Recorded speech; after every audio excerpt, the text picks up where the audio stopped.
What's going on, guys? BossUp86 here, back to another video, and today, here to do my Raw review from Charlotte, North Carolina. Well, this show certainly existed. Look, I'm gonna be honest, folks, this show wasn't really that great or nothing worth mentioning because there's a lot of storylines and shit in this company that I'm really starting to get out of touch. And even stuff I typically like, it's starting to be getting meandering at this point, but I will say, though, my mom watched it with me, and oh my god, I cannot explain how much I laughed throughout this entire thing, because mom thought this was some of the dumbest shit she's ever seen, and yet I show her a lot of dumb videos all the time, and she's like, I don't get it, I was dying laughing when it happened, but then she had to go to bed, so let's just start off with the show, folks. Anyway, we have Judgment Day coming down. Great. I have to tolerate Dominic on my channel. Rhea Ripley, my goodness gracious. And my mom had less than flattering comments about her, and I was a little upset about it. We get a brief recap of Styles versus Dominic, and I thought the Clara Lynch angle was the most embarrassing thing that Styles has ever done. And Dominic says he is this generation's Eddie Guerrero. In what fucking universe are you going to convince me that Dominic Mysterio, of all people, is this generation's Eddie Guerrero? It's not happening. This is not good. This was not good. Rhea, please do that to me. And then, C come down. The original cunts come down. Dominic says he is this generation's James Ellsworth, which I thought was kind of funny. Carl says, stop talking and let's have a match. Funny, Anderson, that you say, let's stop talking, when you're the one that's spewing out a lot of bullshit on your Twitter. Anderson took on Finn. They really tried, but I do not care about this. So, Anderson is the current Never Openweight champion for New Japan, right? And he's going to be taking on Hikuleo at one of these special events coming on. Is he not going to make it the crown jewel, or he's going to be in Japan, but he's going to suffer major jet lag? I don't know. I really don't know, but I didn't care. I like Finn. Anderson, he's hanging on the past glories at this point, and he means fucking all. Interference galore. Styles gets thrown over the table, and then Priest gets taken out, and then Gallows, he gets thrown into the post by Ripley, and Ripley body slams him, which was pretty impressive. And then a low blow to Anderson, 1, 2, 3, and there you go. I don't get it. So we get a recap of Miz versus Loomis. They really phoned this in.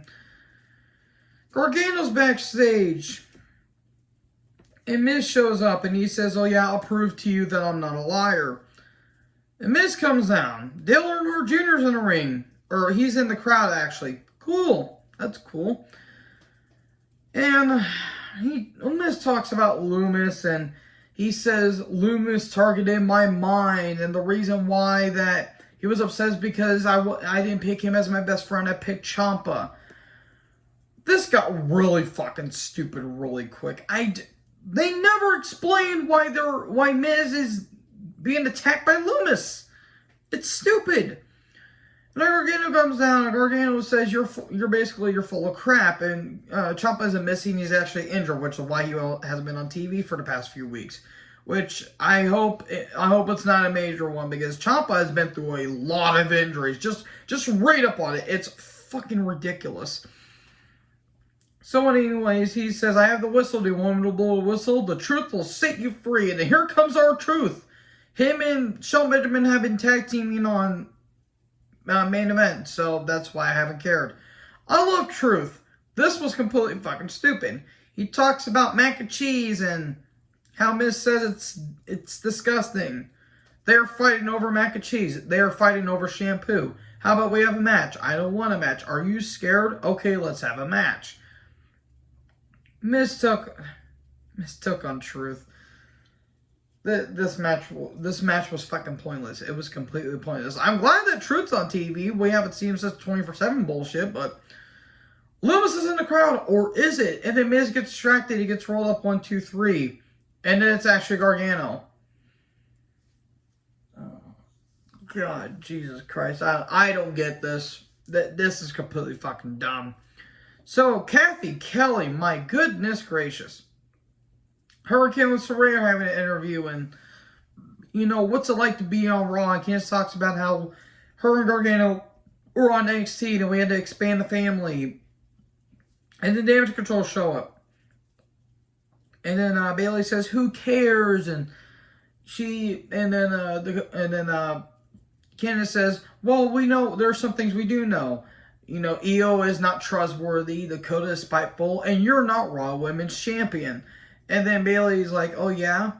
And then Bayley shoves the cameraman. They attack Candace. She's going to be treated for possible injuries and anal bleeding. What? Wow. Shout out to John Rutland there. I had to do that. So Elias is backstage, and Riddle is there. "Hey, bro. Remember that concert? That was totally cool." And then Alpha Academy show up because this didn't get any more dumber. "How about we have a match?" And then Cable says, "Blank 180 shoosh." That was kind of funny, not gonna lie. Theory took on Ali. We get a recap of Rollins and Ali from last week. Rollins joins commentary. Is an Ali's contract that he will never get a win over Austin Theory? I think that's a thing now because Rollins interfered. The crowd is over with Seth. I mean, Seth has the crowd in the palm of his hand because he's gonna turn face whenever we like it or not, because with the crowd, he's over as a face, but he's got that heel mentality still. So Rollins interferes and Theory wins. Rollins just throwing Ali all over the place, just stay down. And then Rollins is on the ramp. He's, kind of just, the showboating. And then Ali retaliates, and Ali's got that fighting spirit. So we're probably going to have a match, maybe a crown jewel for the U.S. title. It'll be a good match. Ali's not winning, but at least they're featuring him. At least you're doing something with him. So Gargano's backstage, and The Miz shows up, and he says, "Man, I have this cool little booklet here. How about you check it out and all that stuff?" And Gargano says, "If you want to tell the truth next week, then I will."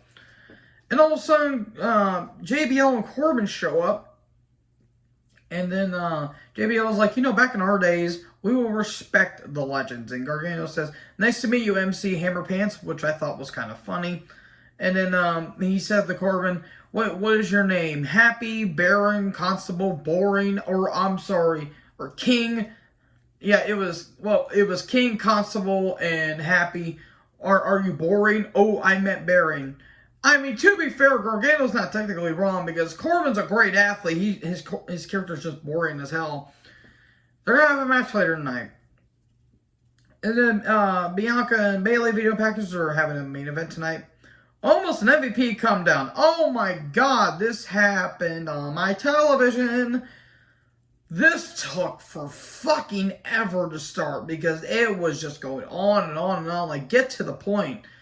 We get it almost sticking on Braun Strowman, that crown jewel. Cool.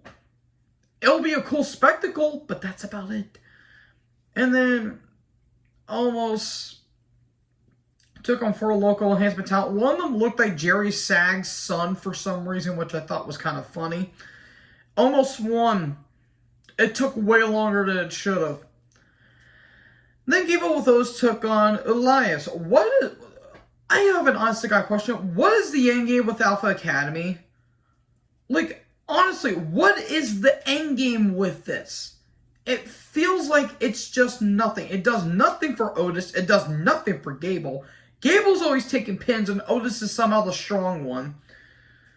The match was well worked. I just didn't give a shit about it. Elias did show off some of his chain wrestling, which was kind of cool. There was a moonsault that got turned into a knee strike by Elias at one point, which was kind of cool. And Elias won with the drift away. Otis attacks, and here comes Riddle, and Riddle fends him off. What? I'm shocked that happened. So anyways, we had a recap of OC, the original Cunts and Judgment Day earlier. Then Gallows, Anderson, and Styles are in the training room, and Gallows is like, "I'm going to give Rhea a piece of my mind." Oh, about that. So then JBL comes down. And then we cut to Styles and Anderson backstage, and Gallo shows up, and looks like he got hit in the balls. He says, "Give me that."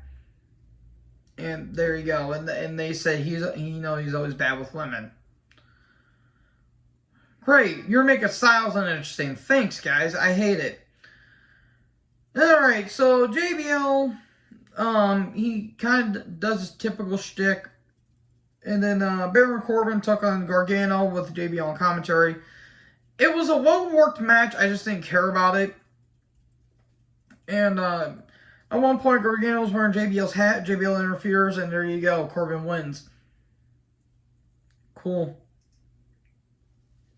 And Kathy, my goodness, and Bianca are backstage.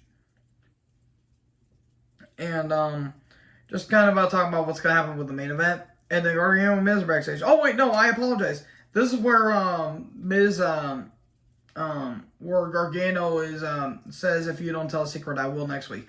The segment I was talking about, which isn't that one, I think Miz was talking about, hey, what was that? What was that with me in Truth?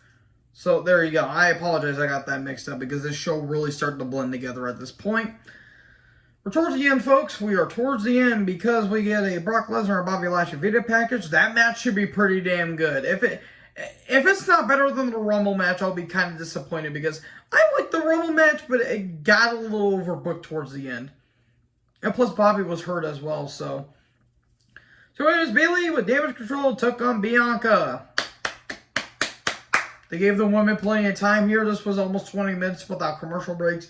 This was a damn good match. A really damn good match. I'm not going to go over spot for spot for this match, but we got typical interference, and Bayley hit a Bayley to belly off the top, but a kick out. That was pretty cool. And then Bianca's fending off all of them, and then a powerbomb onto the table. I am the table, but and then a powerbomb into the post. Then Bayley gets dropped on the apron.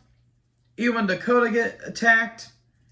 But then they kept interfering, and the referee's like, no, you're ejected. And then the referee's out there, and all of a sudden someone crossed bodies on all of them. I thought it was Jacy Jayne for a second because of the leather pants. But then Bayley gets hit with the KOD, and then all of a sudden it was Nikki Cross. So then Nikki Cross attacks Bianca, puts Bayley's arm over Bianca. Jessica Carr comes down to referee 1, 2, 3, and Bayley wins. And then Nikki Cross attacks. Okay, it was kind of a flat finish, but at least they're doing something with Nikki. They got rid of the stupid-ass Nikki Ash character and kind of stepping away from her and Piper. I'm curious what they're going to do next. I don't know if it's going to go anywhere. At least they're, I think, bringing back Nikki's old character, which thank God, but yeah, this show was kind of underwhelming and it kind of fell flat, but anyways, what did you guys think about the show? Let me know in the comment section below. Make sure you guys like, comment, subscribe, tap the little bit for more notifications. Join the herd. Talk guys next video. Peace out.